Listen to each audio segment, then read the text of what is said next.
रुचि, आप देख रहे हैं जनसंदेश टाइम्स। घोसी सीट पर हो रहा उपचुनाव एनडीए वर्सेस इंडिया गठबंधन के लिए 2024 के लोकसभा चुनाव से पहले एक सेमीफाइनल है।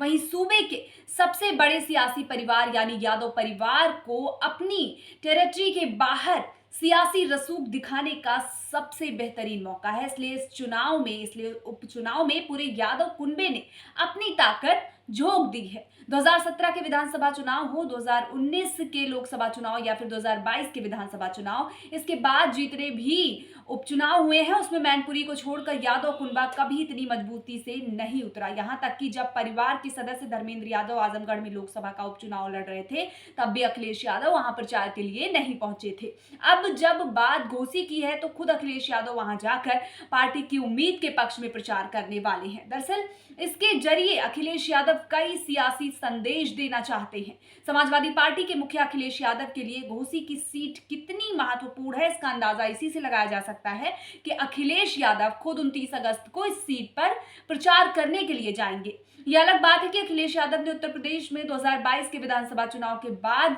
8 उपचुनाव हुए, उसमें मैनपुरी को अगर छोड़ दिया जाए तो केवल एक दिन रामपुर के उपचुनाव में जाकर प्रचार किया था। 2022 के विधानसभा चुनाव के बाद उत्तर प्रदेश में अब तक लोकसभा की 3 सीटों पर उपचुनाव हुआ है। विधानसभा की 5 सीटों पर लोकसभा उपचुनाव की अगर बात करें तो मैनपुरी में डिंपल यादव उम्मीदवार थी तो अखिलेश यादव ने यहां प्रचार किया। आजमगढ़ में उनके भाई धर्मेंद्र यादव चुनावी मैदान में थे लेकिन अखिलेश यादव ने प्रचार नहीं किया।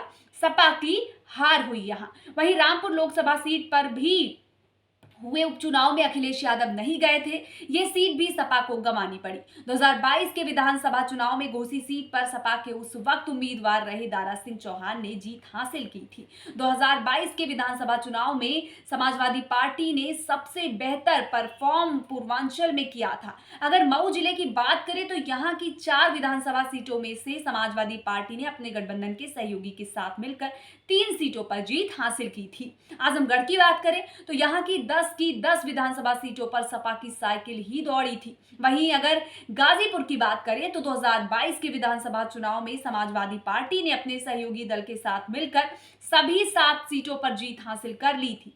ओपी राजभर ने हर जगह हर मंच पर यह बात कही कि समाजवादी पार्टी को पूर्वांचल में इतनी सीट इसलिए मिली क्योंकि उनका गठबंधन सुभाषपा के साथ था। अखिलेश यादव ने इसलिए सीट पर अपनी पूरी ताकत झोंक दी है क्योंकि उन्हें पता है कि अगर इस सीट पर उपचुनाव में वो हार जाते हैं तो 2024 का लोकसभा चुनाव होने वाला है उसमें भी उनके सिर पर खतरा मंडरा सकता है। इसलिए अखिलेश जो है वो अपनी पूरी ताकत झोंकने वाले हैं। अब चुनाव जीतते हैं या नहीं जीतते हैं ये तो बात की बात है, लेकिन प्रयास जो है अखिलेश यादव का वो पूरा है। फिलहाल के लिए इस खबर में बस इतना ही। ऐसी और तमाम खबरों के लिए हमारे साथ बने रहिए और देखते रहिए जनसंदेश टाइम्स।